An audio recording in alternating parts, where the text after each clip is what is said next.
So here we're going to look at functions. Before we start, let's just clear up a little thing about notation.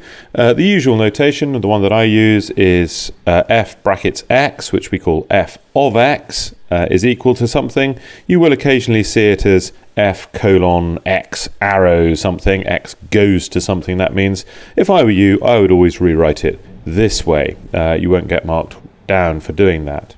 They mean exactly the same thing. Right, what is a function? Well, a function is, you'll have heard it described as a machine before, and we put input values into it.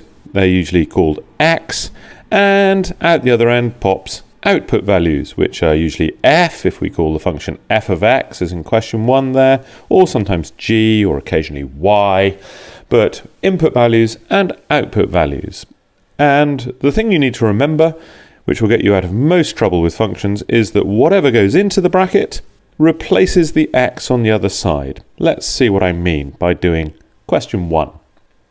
So we can see that f of x is 3x minus 1, and so when we're asked to find f of 7, well, what do? We say f of 7 is 3 times 7 minus 1, because, as I say, the 7 replaces the x. And then we just calculate what that is. 3 7s are 21, minus 1 is 20. So far, so good. Now what about part B? Well, this time we're asked to find f of x plus 3.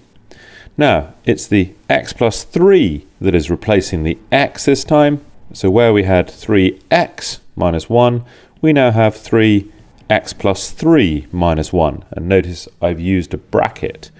And all I have to do now is simplify that. So 3 times x and 3 times 3. Let's mark them on there like that. 3x, 3 times 3 is 9. Still got the minus 1. And so we get 3x plus 8. But again, notice all I did was replace the x by x plus 3.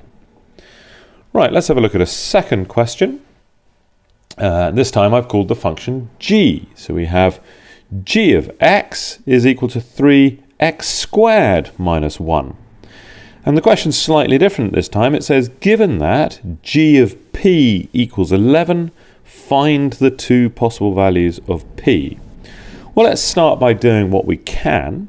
What is g of p? Well, we said earlier that whatever goes in the bracket replaces the x. So I've got a p, and that's equal to 3 p squared minus 1. Again, I've just replaced the x by p on both sides.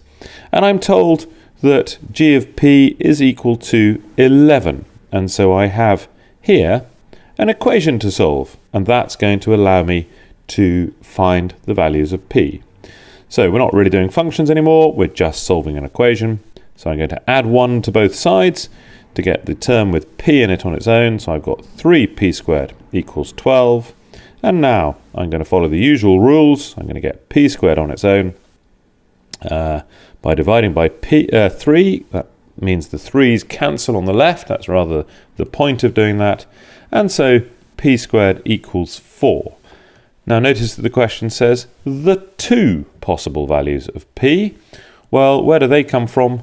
Remember that when I square root something, I can get a positive value and a negative value. So p is equal to, well, obviously 2, but also it could be minus 2, because minus 2 also squares to give 4. So don't miss that out. When you square root 4, you get plus or minus 2. If you're looking for work on composite functions or inverse functions, which are the sort of the next steps in the functions topic, there are other tutorials on those. So there's a nice, easy and basic introduction to functions.